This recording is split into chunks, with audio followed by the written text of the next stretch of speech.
I remember my grandma's favorite story was about how everything cost 2 cents when she was young.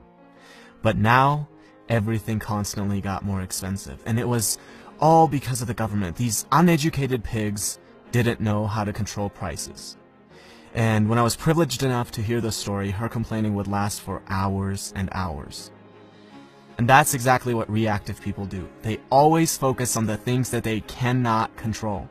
It's not possible that a concept like inflation would exist. And if it did, it's impossible that they wouldn't know about it.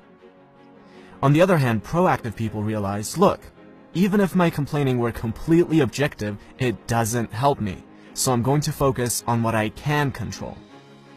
If a proactive person owns a business where he sells a product, instead of focusing on how people these days don't appreciate good products anymore and how the government has horrible regulations, he focuses on how can I improve my product so my customers can't live without it.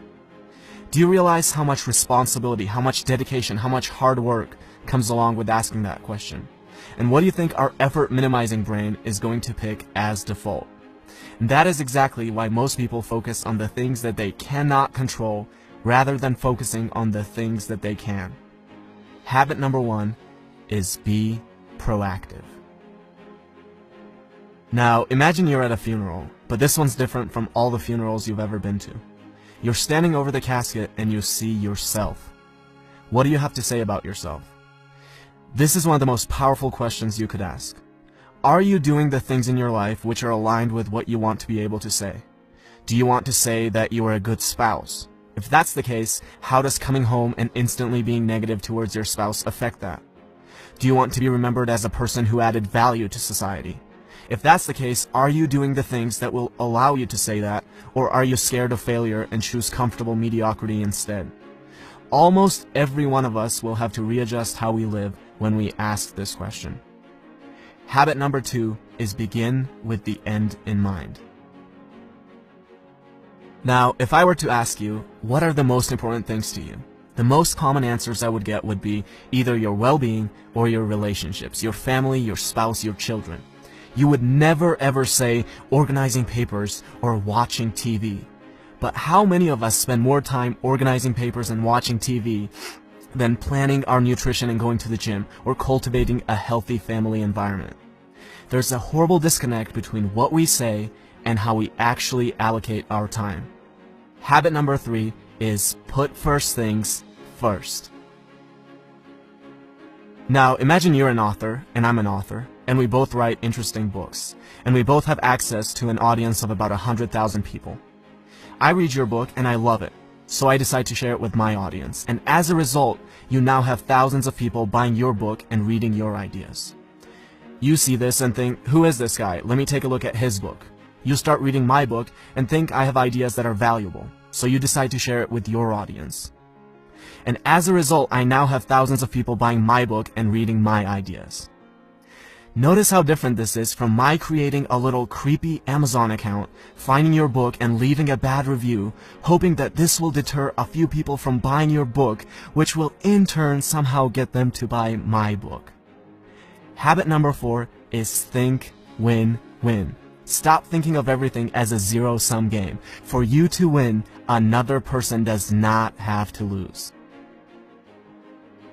Something I want my viewers to do is to subscribe to my channel.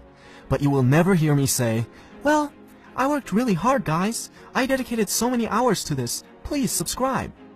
Look, who cares if I worked hard? Who cares if I've spent days creating this video? The real questions are, does it offer value to you? And why should you dedicate your time to subscribing when you could be doing anything else that you want?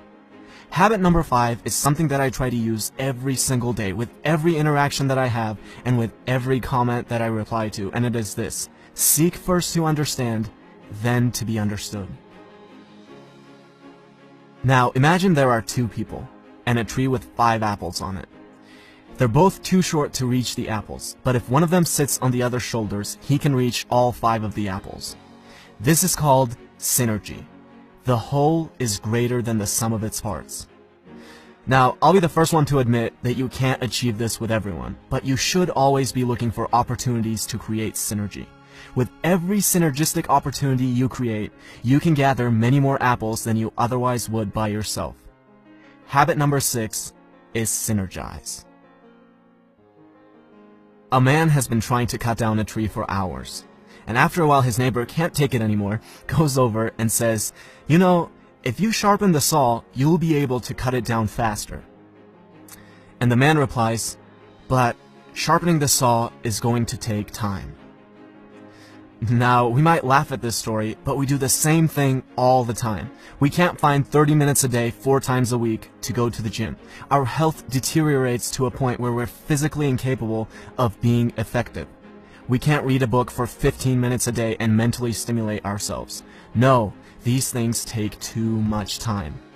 And then we have the audacity to ask for little tips and tricks on how to be effective.